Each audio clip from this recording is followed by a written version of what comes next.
has just introduced a new and controversial update to their app for both drivers and riders, basically allowing women to lease rides from female drivers, or for female drivers to prefer taking female riders.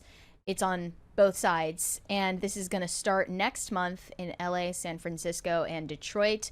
They also added the caveat that users are not guaranteed their preference, but their odds will increase. Yeah. So I think that's probably because only 1 in 5 Uber drivers in the US is female. Your chances of getting a female driver are just going to be lower regardless. So 20 here from Shane H. Wilder says, weird facts about deaths coming in threes. It's traced from the Appalachian region tied to the Trinity.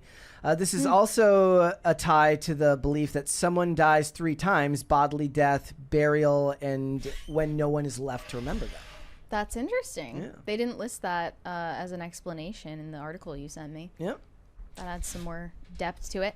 But yeah, Uber has said they cannot guarantee users will be matched with females while using the feature. And they also don't guarantee that the driver or rider that you find will identify as a woman. So obviously, there are a myriad of ways that this feature could backfire on Uber and their customers. Some of them are obviously because, you know, if you identify as female, or if you change your license, which is the criteria for this, to identify as female, you might just get a male driver. Or if you have if you're one of the female drivers who wants to have female customers, you're likely to find a man who identifies as a woman more likely. Like, you know, I'm just thinking of, you know, Ezra Miller, right? Requesting a female cop to arrest him because he's non-binary, transgender. Those types are going to jump on this. He wanted to force the women to touch him. Yes. If you're a man who identifies as a woman on his government ID, you can request a female driver, which I think puts those drivers in more danger than they would otherwise, even though this is a feature that's being sold as a safety accessory to the app for women. It might actually work in the opposite direction. And also it could lead to longer wait times. It'll be more expensive as well because you're adding a preference that would go along with like Uber Black, It'll Uber be Comfort. Like Uber Female. Yeah. So like some big Amazonian queen. They could just start their own one, like have an app called Girl Boss, it's literally just a female-only driving This app. is ominous. Please be mindful that the Uber community is remarkably diverse, including people of all gender identities and expressions. Some women users may not express their gender or appear in a way that matches your perception of femininity. This sounds like it would be worse than the existing situation where you can just cancel a ride when the person looks creepy. Have you had an Uber horror story? An Uber horror story? No, I did have one, but it wasn't really like a horror story. It was just really aggravating. I was trying to go from Manhattan to South Brooklyn, and the driver took me through Queens, which if you like, here's Manhattan, here's where I was going, here's Queens. So he took me like all this way, and I was like, what are you doing? You're taking me 40 minutes out of the way. No, miss, I am taking you the way the app is telling me. And I'm like, no, that's bullshit. Like, take me the appropriate way. You have to go the way I tell you. Which in New York City, if you're a cabbie and your passenger says go this way, take this route, like that's the law. You have to take them that route. And so he wouldn't, and I kind of freaked out because I was like, where even are we? We're in this weird place. We're very far from my home. It's an extra 40 minutes out of 40 minutes out of the way. And that went badly. But I never like had some weird like. But it wasn't because he was like weird sex thing trying to kidnap you or something. I don't know. I mean, at a certain point, like if he had been trying to kidnap me, he gave that up because I was a crazy person. Right. Like I lost it. As soon as you start the confrontation, they're like, okay, this one is going to be trouble. Right. No, I lost it. Yeah, we have a 20 from Isaac Cervantes III. But what is a woman even? That's know, exactly probably the late question. to the show. Yeah, that is a question that Uber apparently can't answer either. I bet they won't answer because also aren't they based in California? Probably. I mean, it's a tech I believe company. so. Yeah. What Yeah. was the one like last year that was for plane seats? Wasn't there That also one was for plane one of seats? the airlines. It might have been United. I think we did talk Probably about Spirit it. Airlines. And you can request to sit next to a female or just females in your aisle. If you're a woman. That's creepy. as a woman, yeah. As a woman, That's you also can. creepy. For like, I mean, if you're women- like, you know, some guy and you decide that you're a woman now, like suddenly. it obviously can be misused in the exact same way. Yeah. But I do understand it. Like, I can't say that it's outrageous for women to desire a feature like this. It's just not going to work in its execution because we're not able to define what a woman is. And then I saw this comment from their VP of operations in the US and Canada. It's about giving women more choice, more control, and more comfort when they ride and drive. The product is really popular whenever we're able to launch it. Our expectation is it's going to be just as popular in the US, both with drivers and prospective drivers. They want to also attract more females to sign up for Uber as drivers to drive, yeah. with Oh, this I feature. see. And they also mentioned that the first introduction of the feature was in Saudi Arabia to mark the Yeah, decision for- for women to be able to drive. What if they introduced? makes sense. What if they introduced Uber Safe and it was just men drivers? Like, I've only had, actually that's not true. I've had 2 Ubers that drove like crazy people. One was a man and one was a woman. So I don't really have a sample size for that, but The I've had crazy what male was it? Uber drivers. They drive too fast. They like do weird passing things. They Was it Michael Knowles a who lot. said like, can a guy choose a guy driver just because he doesn't want to have a woman driving him around? yeah. They also mention, unlike Lyft's women matching program, which I assume Uber introduced this to copycat Lyft that already did it. The Lyft program includes non-binary users, whatever the hell that means.